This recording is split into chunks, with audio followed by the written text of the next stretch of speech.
This is Brian, screenfiles.com and review. What I'm looking at today is There's Someone Inside Your House, directed by Patrick Bryce. And this is a pretty good movie, except for two glaring issues. So let me tell you first why I think it's such a good movie. It harkens back to horror movies like Friday the 13th in particular, which is to say, when it's gory, it's really gory, and it has kills. I hate to use that term, but there it is. It has kills that are evocative of that era. It really works in that capacity, and it's really enjoyable. In other words, it's trashy, but it's trashy typically in the best possible way. I really enjoyed that about this movie, and it's a lot of fun when it's dealing with that. Though, as I said, there are two nagging problems about it that really bother me. First off, it's very patronizing in the way it deals with people. For instance, the movie revolves around 5 misfits. And I put that in quotes because watching these people, I didn't quite understand why they were misfits, per se, and why they would even like each other. There's 2 black girls, a rich kid, a gender fluid person, and a Latino kid. What about these people is drawing them together? I honestly didn't understand it. The 2 black girls are gorgeous. Why are they with these people? The Latino guy is handsome. Why is he with these people?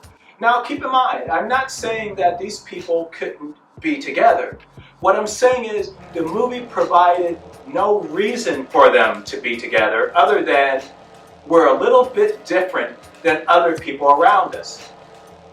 That is the flimsiest logic, and it's not even logic. As I said, it's patronizing and really ridiculous, and there's no reason these people should have been together.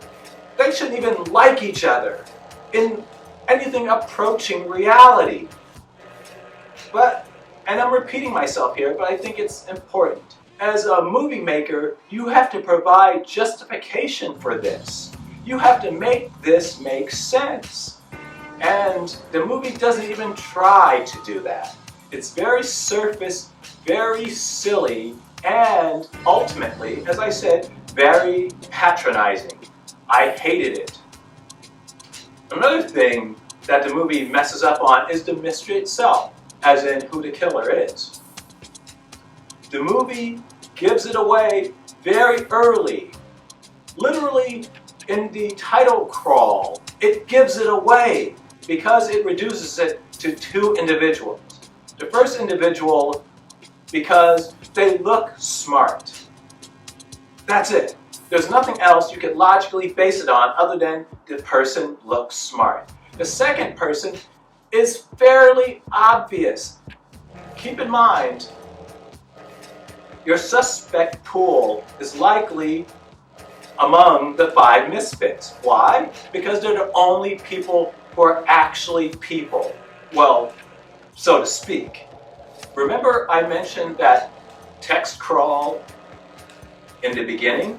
They show a 3D printer making the mask. Think about that for a second.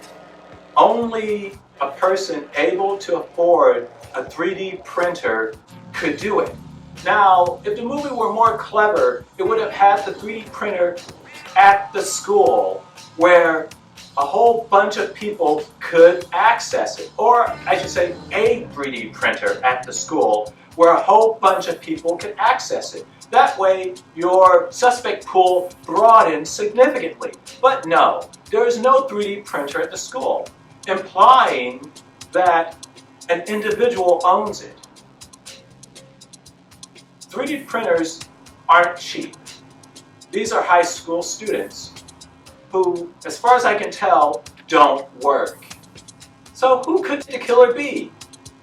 maybe someone who could afford a 3D printer.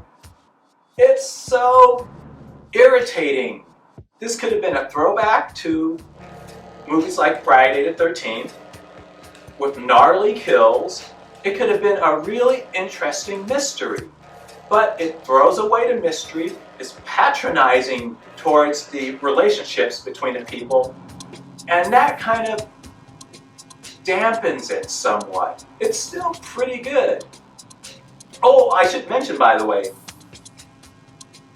one of the first kills is a jock has his Achilles tendon split, which is a really gnarly way to hurt somebody. Though, it's also a clue. Why, you may mention? Because it implies a power dynamic, in the sense that a stronger, bigger person probably wouldn't slash someone's Achilles tendons. Why, you may say? Because they don't need to do it. They can beat someone up relatively easily. The slashing of Achilles tendons in movie land tends to be an attack perpetuated by a weaker person. So that also kind of limits the pool of potential killers already. Do you see what I mean? If you reason through this movie, you can only have, at the most, 2 suspects of the crime. And that's a pity because, as I said, with writing that was a little more clever, you could have expanded that to significantly more people, making the movie significantly more interesting. As it stands, there's someone inside your house is trashy fun. It's a blast for the most part. The problems is that the mystery is half-baked, it's really weak, and it's so patronizing. So what do you think? This is Brian with ScreenFiles.com in review. Do you agree, disagree? Let me know down below. And as usual, consider a like or a follow.